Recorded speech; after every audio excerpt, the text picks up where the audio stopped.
Alrighty, on this part of your orientation we are going to be covering the bunk bed over the two driver seats. The very most important thing to remember about your bunk bed lift before you bring it down is you want to lean the seats back, as it actually comes down lower than the headrests are when they're sitting up. So you will reach over and grab your adjustable handle and lean it back on both of your seats. And then you can come over to the controls, which are next to the TV on the wall here. You have a safety on-off feature with a key. You can remove the key whether it's in the off or the on position. Also, before you ever lower your bed lift, you always must raise it tight to the ceiling and then go down. This will ensure that it comes down evenly every time. If it ever starts to come down out of an uneven method, you immediately should stop and then raise it all the way to the ceiling until it stops, and then lower it one more time. And that should get you down evenly. You have a ladder for ease of access to getting up into the bunk lift. You do not want to put weight on this piece of board, as you could actually break it climbing in, so make sure you use your ladder and climb over properly. The bed has a 500-pound load capacity, so 2 to 3 children could easily fit up there, and 2 adults could definitely fit up there. Now, because it says 500 pounds, this does not mean that you can have 500 pounds of weight on the bed when you are using the lift feature. You want to make sure that there is nothing on the bed when you raise it to the ceiling. You're going to want to stow the ladder itself in a storage compartment or somewhere in the motorhome that is convenient and easy to access. I'm now going to go ahead and remove the ladder, and we're going to raise it to the ceiling, and I'm going to show you the travel pins that lock it tight to the ceiling so that way it cannot fall on your head. So we are going to press and hold raise just like the slide room, and we're not going to let go until the motors themselves stop making a sound.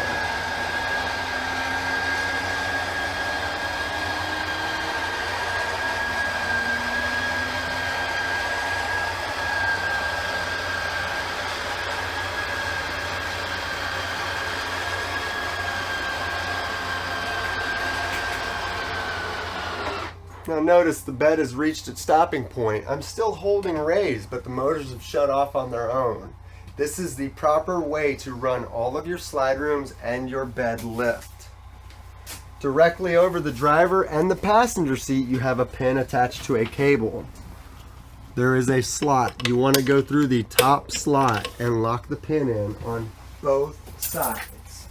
I'm going to do that on this side as well. This will give you an extra added security measure while you're driving down the road. If for any reason you hit a large pothole and it jars the motors loose, it cannot fall on your head while those travel pins are in place.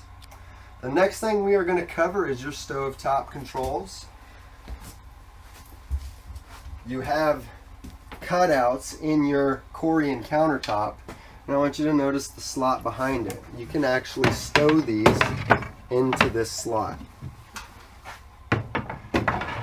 Now we're ready to use the stove. You have an automatic ignition source, and by automatic it actually just means you don't need to use a lighter. You turn the flame to light and twist the spark knob, and it will light that corresponding burner. Now if you are going to be using the oven feature, you're going to go from off to pilot.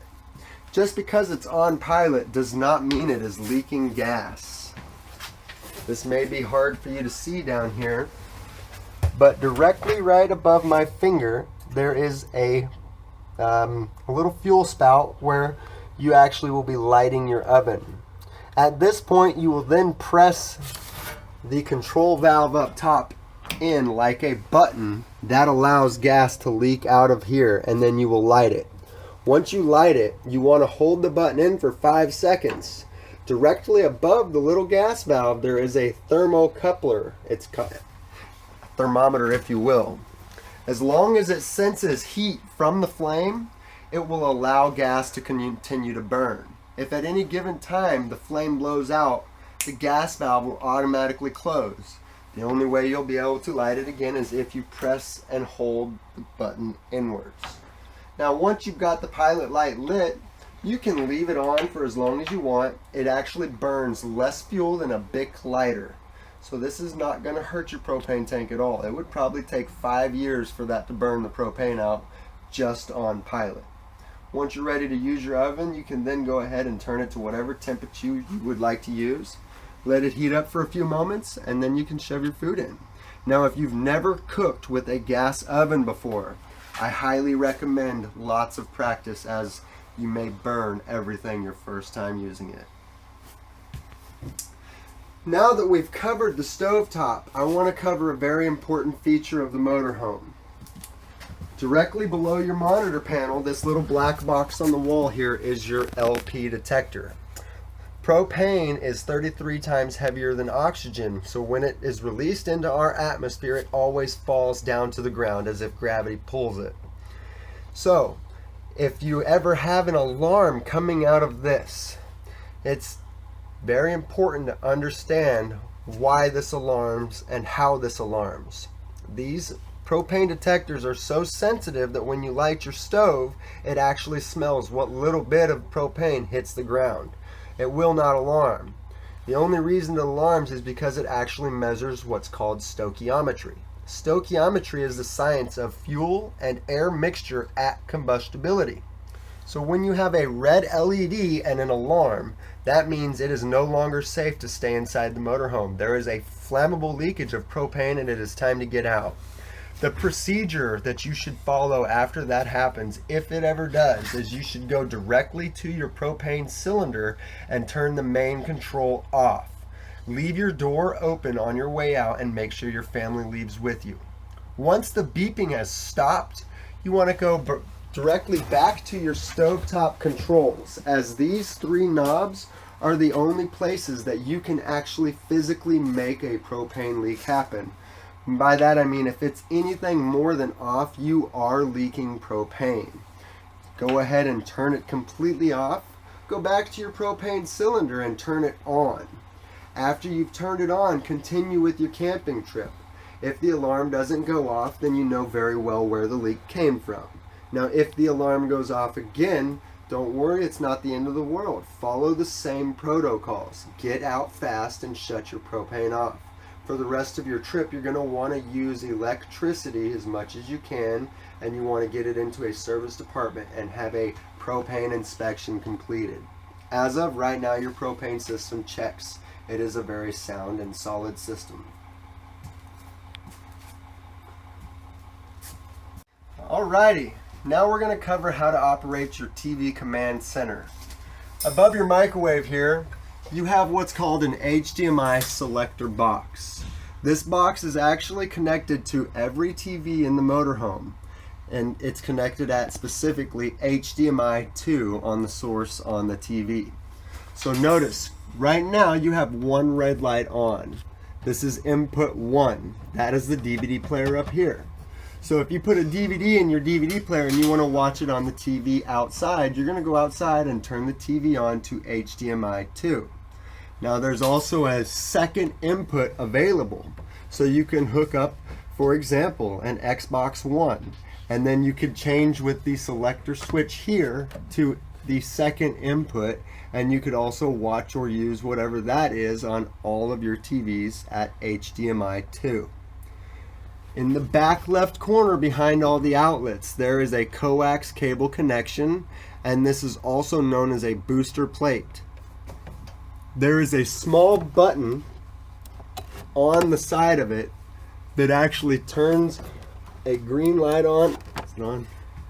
Once the green light is on, this is actually powering the antenna on the roof of your motorhome. So if you want to watch channels over the air, you turn that green light on, and then you go to your TV and you run an auto channel scan. You want to make sure that the TV settings are on air instead of cable. If you are hooked up to park cable at your park, you're going to want to turn off the booster plate and go to the menu settings in your TV and go to cable instead of air. And you still want to run an auto channel scan, as this will pick up the lower frequency channels that don't come in right away. Alright, in this part of your orientation, we are going to be covering your monitor panel. The monitor panel controls most of your motorhome.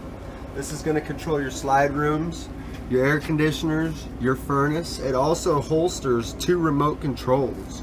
You have a remote control for a fantastic vent in the ceiling above the kitchen, and you also have this nifty little remote control here that covers your slide rooms and your porch light. If you ever notice that your porch light is on, this button on the remote control actually overrides the switch at the entry door. So if you can't shut your porch light off with the switch at your entry door, you might want to go to your remote control, press that button 1 time, and then go back to your porch light switch and turn it off and see if that gets you through it. Other than that, you're going to press 0 4 times to enter the controls of the remote. You have lights, generator, awnings, and then slide rooms and a second awning. It says awning 2. That's actually the rear awning over the deck of your garage. You can run both of your slide rooms in and out, so if you're in a tight space and you're not sure if your slide room is going to make contact with something like a tree or something, you can come grab your nifty remote control, walk outside, and watch the slide room go in and out as you have the remote in your hand.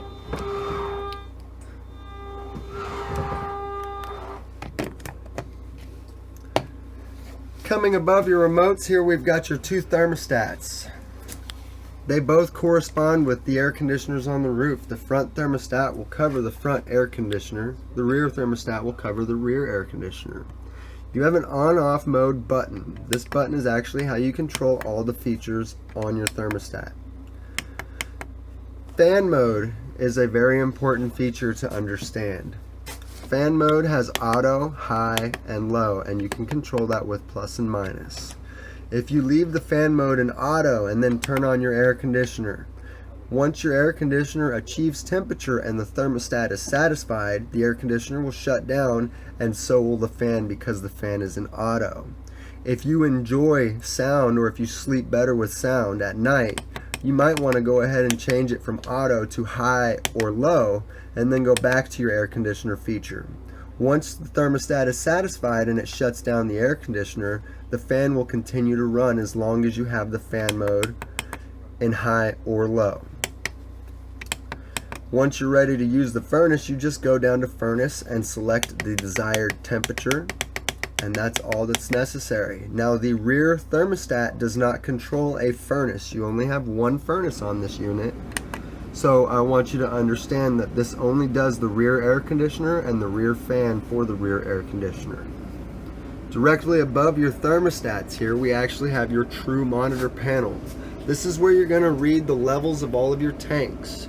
You have an LPG, which is liquid propane gas. You have a battery button.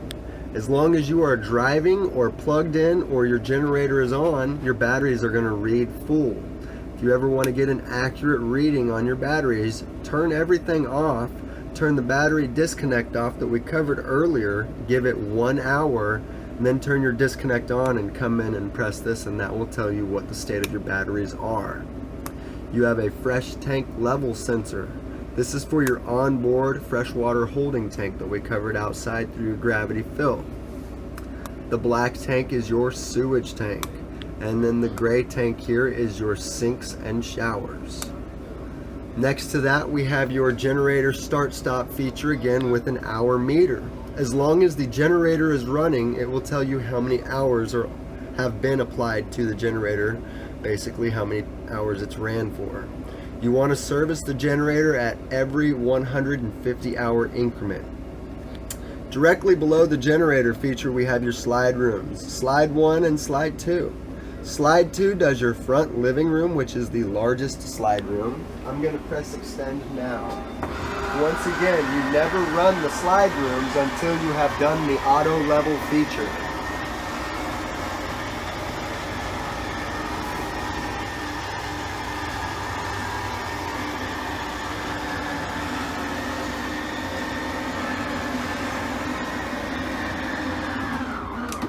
All right. Now I'm going to go ahead and run the next slide. This is for your bedroom.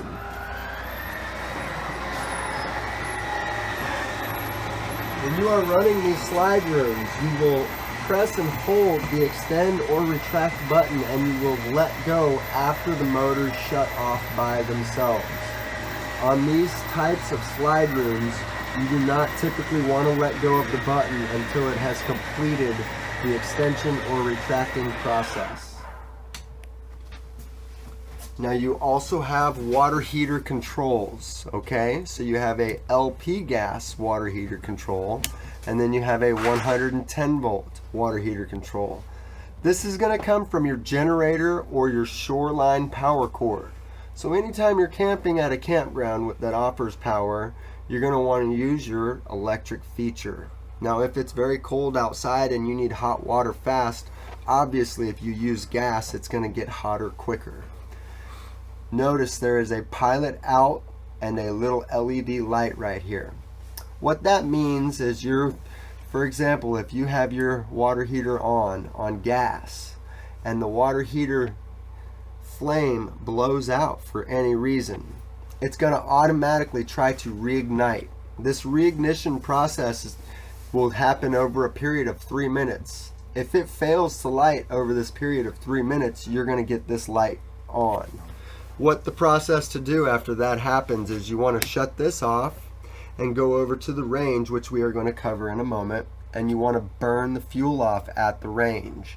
If you see yellow flames that are dancing very violently, that is actually oxygen burning out of the propane. Once the flames turn blue and become steady, then you want to come back to your switch and turn it on. You should have no issues after that.